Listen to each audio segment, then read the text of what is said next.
بسم اللہ الرحمن الرحیم الحمد للہ رب العالمین والصلاة والسلام علی سید الانبیاء والمرسلین ابو القاسم محمد اللہم صلی علی محمد وآل محمد وعلی بیتہ طیبین الطاہرین والمعصومین المظلومین وعلی لعنۃ اللہ علی القوم الظالمین وعلی المظلومین۔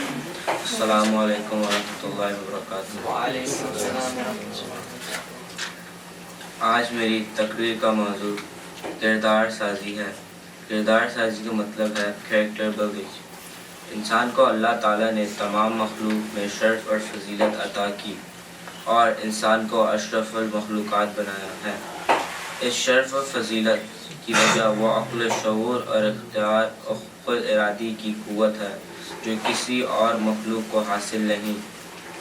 اگر اس عقل و شعور اور اختیار اور خود ارادی کے ساتھ انسان کو بہت ساری ذمہ داریاں بھی دی گئی ہیں اور انسان کو جوابدہ بھی بنایا ہے۔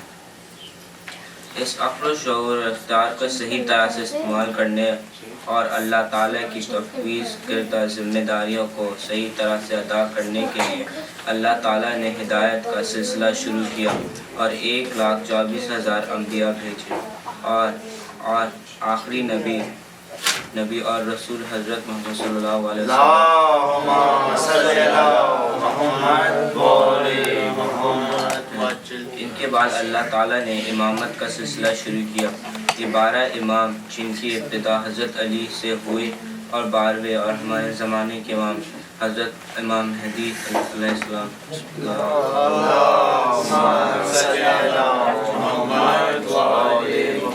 ہیں۔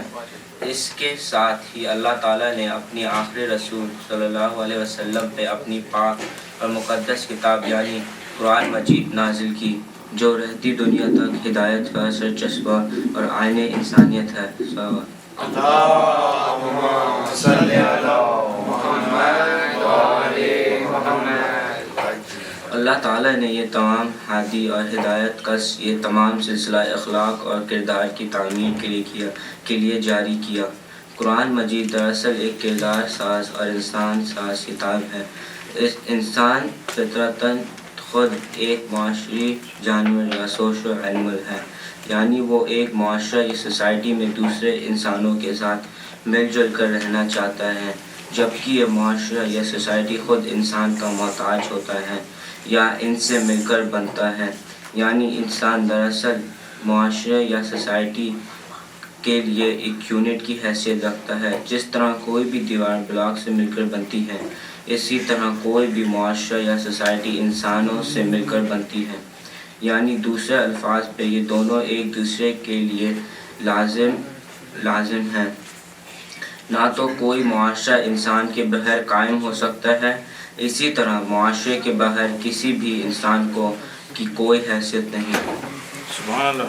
یہ دونوں یعنی سوسائٹی اور اس میں رہنے والے افراد براہ راست یعنی ڈائریکٹلی ایک دوسرے پر اثر انداز ہوتے ہیں۔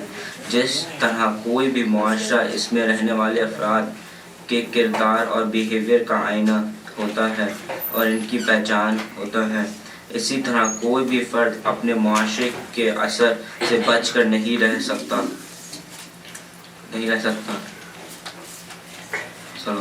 اللہم صلی علی محمد وآل محمد وعجل فرجہ۔ قرآن مجید اور تمام ہادیان برحق نے فرد سازی اور معاشرہ سازی کو برابر سے ضروری قرار دیا ہے۔ سورہ آل عمران کی آیت 104 میں اللہ تعالیٰ حکم دیتا ہے، اور تم میں ایک جماعت ایسی ہونی چاہیے جو بھلائی کی طرف بلائے اور نیکی کا حکم دے اور برے کاموں سے روکے، اور یہی فلاح پانے والے ہیں۔ اللہم صلی علی محمد وآل محمد وعجل فرجہ۔ اس سلسلے میں رسول اکرم صلی اللہ علیہ وسلم سے ایک روایت مشہور ہے جس میں آپ نے اس بات کو کشتی یعنی بوٹ اور اس میں سوار مسافر کی مثال دے کر سمجھایا کہ کسی بوٹ میں بہت سے مسافر سوار ہیں جو بوٹ میں اپنی اپنی سیٹ پر بیٹھے ہیں۔ اتنے میں ایک آدمی اپنی سیٹ کے نیچے کشتی میں سوراخ کرنا شروع کر دیتا ہے۔ اس کے اس عمل کو دیکھ کر سب اس کو اس عمل سے روکنے کی کوشش کرتے ہیں، مگر وہ جواب دیتا ہے کہ آپ لوگوں کو کیا پریشانی ہے، میں تو اپنی جگہ پر کشتی میں سوراخ کر رہا ہوں، میں آپ لوگوں کی جگہ پر تو یہ عمل انجام نہیں دے رہا۔ اب اس سلسلے میں دو باتیں ممکن ہیں۔ اگر دوسرے مسافر اس شخص کو اس کے اس عمل سے نہیں روکتے تو نہ صرف وہ شخص ڈوبے گا بلکہ دوسرے تمام مسافر بھی اس کے ساتھ ڈوب جائیں گے۔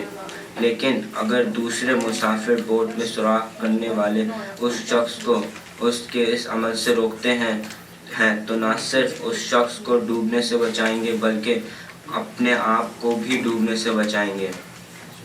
بالکل اسی طرح کسی بھی معاشرے کے تمام افراد کی ذمہ داری ہے کہ اس معاشرے میں پیدا ہونے والی کسی بھی برائی کو روکنے کی کوشش کرے۔ اگر معاشرہ کا کوئی بھی فرد کسی برائی میں مبتلا ہے تو اس کو بااخلاق طریقے سے سمجھائے اور اس برائی سے روکنے کی کوشش کرے۔ سوسائٹی کا ایک فرد ہونے کی وجہ سے اس کی بری عادتیں کسی نہ کسی انداز میں پورے معاشرے اور اس میں رہنے والے تمام افراد پر اثر انداز ہوں گی۔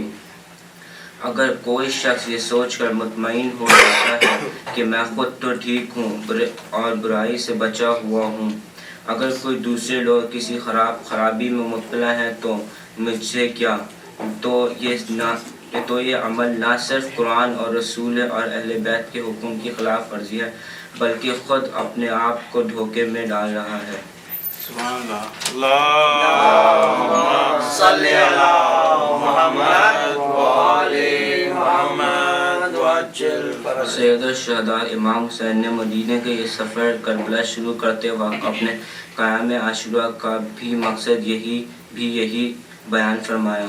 میرے قیام کا مقصد نہ حصول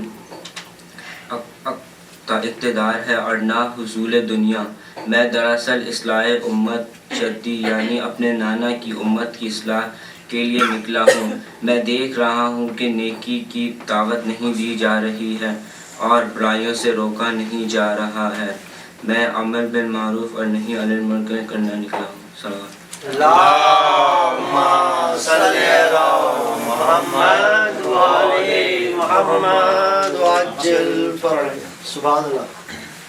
نعرہ تکبیر، اللہ اکبر، نعرہ رسالت، یا رسول اللہ، نعرہ حیدری، یا علی۔ ایک سورۃ المبارک فاتحہ تمام مرحومین کے لیے، خصوصاً امام خمینی رضوان اللہ تعالیٰ کی درجات کی بلندی کے لیے اول و آخر درود کے ساتھ تلاوت کر دیں۔ اللہم صلی علی محمد وآل محمد وعجل فرجہ۔